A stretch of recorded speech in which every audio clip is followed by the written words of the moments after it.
Շնորհակալություն, հարցս ուղղում եմ Հայաստանի Հանրապետության վարչապետ Նիկոլ Փաշինյանին։ Մեծարգո պարոն վարչապետ, հայտնի է, որ վերջին տևական արդեն շրջանում դուք մշտապես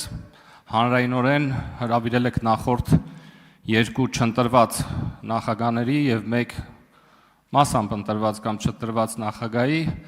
հանրային ուղիղ եթերում բանավեճի եւ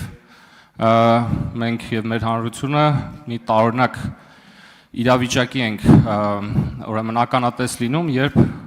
փաստացի մի իրավիճակ է, երբ տրամաբանորեն պետք է որ հակառակը լիներ, պետք է որ ընդդիմադիր գործիչները փորձեին հնարավորություն գտնել երկրի ղեկավարի հետ որևէ թեմայի շուրջ բանավիճել, այնինչ մենք տեսնում ենք հետեւողականորեն խուսանավում եւ փախուստ ըստ էության։ Միաժամանակ հայտնի է, որ տեսալսողական մեդիայի մասին գործող օրենքով կա պարտադիր պայման, ըստ որի հանրային հեռուստաընկերությունը պարտավոր է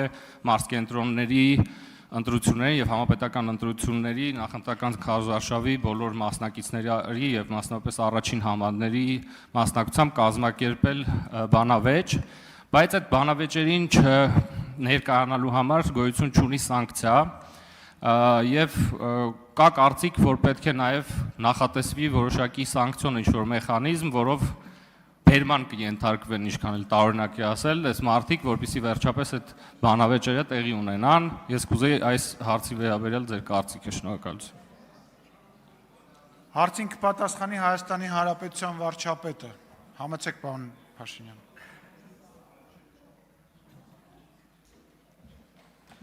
Շնորհակալ եմ հարցի համար, պարոն Աղաջանյան, իհարկե տենց մի քիչ զվարճալի հնչեց բերման ենթարկել բանավեճի, շատ անսպասելի առաջարկ է, ճիշտն ասած, չեմ կարող ռեակցիա տալ, բայց ես ձեր ուշադրությունը հրավիրում եմ, որ 2021 թվականի ընտրություններում էլ ձեր նշած մարդկանցից առնվազն երկուսը առաջադրված էին եւ նրանք բանավեճի չեկան եւ չմասնակցեցին։ Ես կարող եմ իմ կողմից ասել, որ իհարկե վճռական եմ հաջորդ բանավեճի մասնակցելու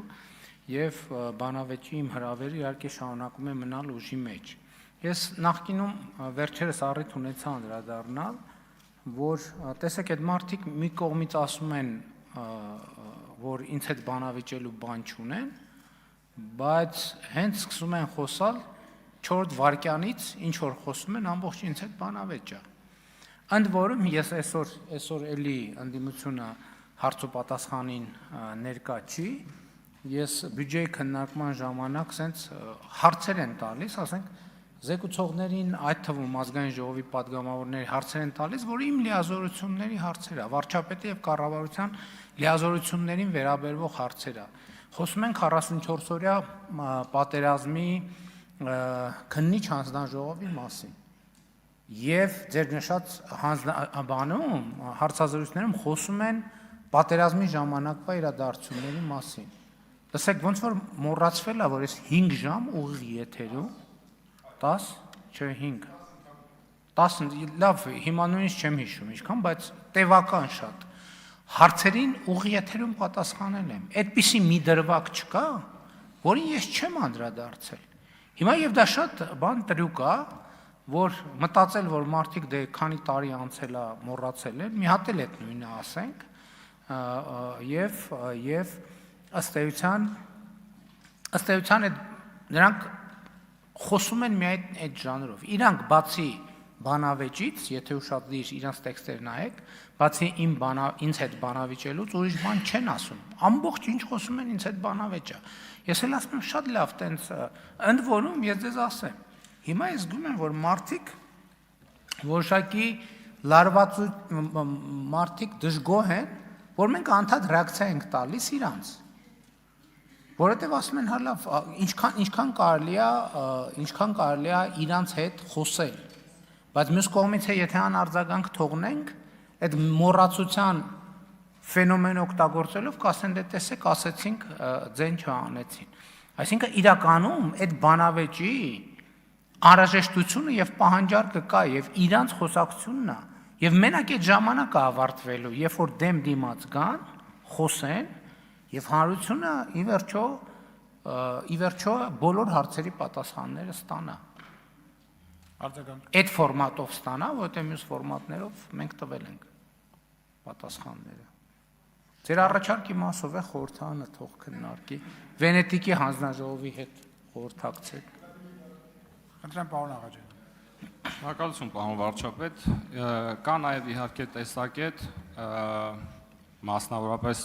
այն երկրներում, որտեղ օրենսդրությունը մոտիկա նրան ինչ որ մեր մոտ է, որ հրաժարվելով մասնակցելու այդ միջոցառումներին եւ բանավեճերին, ըստ էության ինքնաբերաբար այդ քաղաքական գործիչները իրենց քաղաքական համբավին են հարվածում եւ կա մոտեցում, որ այսպես էլ պետք է շարունակել, բայց մի բան կարելի է արձանագրել միանշանակորեն, որ նրանց որդեգրած մարտավարությունը եւ ռազմավարությունը կայանում է նրանում, որովհետեւ իրանք այդպես փակված իրենց իսկ մեծ ռեսուրսների փեշերի տակ խոսեն ինչքան որ հնարավոր է կամ ինչքան որ կարող են եւ երբեւե հնարավորություն չընձեռնեն հանրությանը այդ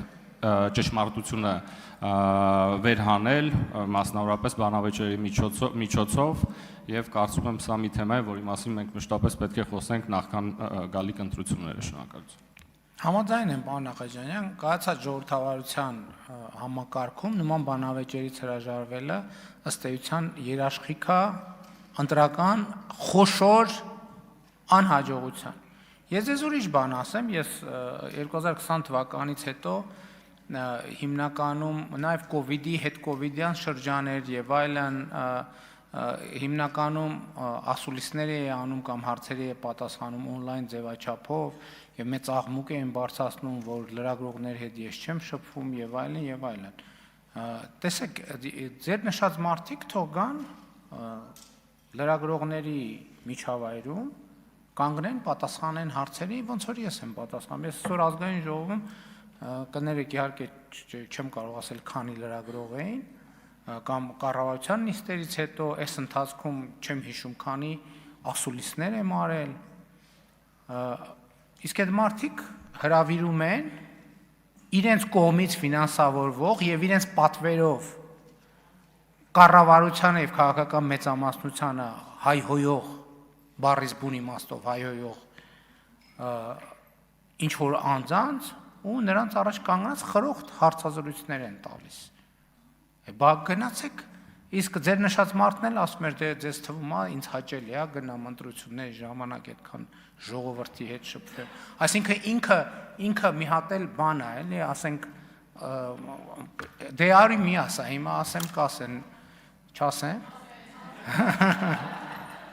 Են որ ասում են չտեսար պատից կախ, տեսար ճակատից կախ, այսինքն դու այնքան կաս, այսինքն որ մի հատ էլ ասում ես դե բան ժողովրդի հետ դե գիտեք ես դու բոթասները թիշի արագով։ Շնորհակալություն, պարոն վարչապետ։ Դավիթ Կարապետյան։ Շնորհակալ